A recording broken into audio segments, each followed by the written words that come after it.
Chipmakers Nvidia and AMD agree to pay the US government 15% of their revenues from chip sales to China. Israel kills 5 Al Jazeera journalists in Gaza. And the US ambassador to NATO says that Zelenskyy could attend the Alaska summit between Putin and Trump. Welcome to the Hook News Brief. Here are the top stories for the day. On Sunday, the Financial Times reported that Nvidia and AMD had agreed to give the US government 15% of their revenues from chip sales to China. This was so the chip makers could get export licenses for semiconductors. The export licenses for China were granted last week. The report says that the agreement applies to Nvidia's H20 chips and AMD's MI308 chips. The US government has reportedly not decided how it will use the money from the chip sales. The US government had banned the sale of Nvidia's H20 chips to China in April before reversing its stance last month. H20 chips are tailor-made for China and they comply with Biden-era AI chip export controls. Israel killed 5 Al Jazeera journalists in a targeted attack on Sunday.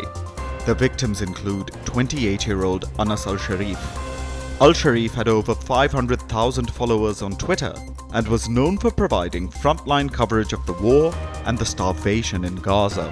Israel claimed that Al-Sharif was the head of a Hamas cell and took credit for the killing. A UN expert had earlier warned that Al-Sharif's life was in danger due to his reporting. UN Special Rapporteur Irene Khan had previously said that Israel's claims against Al-Sharif were unsubstantiated. Al Jazeera says that the assassination of Al-Sharif is a desperate attempt to silence voices in anticipation of the occupation of Gaza. US President Donald Trump is scheduled to meet his Russian counterpart Vladimir Putin in Alaska this week to discuss an end to the Ukraine war. The US ambassador to NATO, Matthew Whitaker, has said that it's possible that Ukrainian President Volodymyr Zelenskyy could join the summit on Friday. This is despite Putin having said that we are still far from creating the conditions for a meeting with the Ukrainian president. European nations are pushing for Zelenskyy to be included in the summit.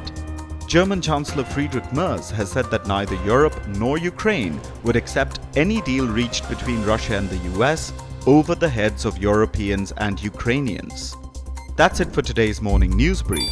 Please download the Hook app or log on to hook.online for more news updates.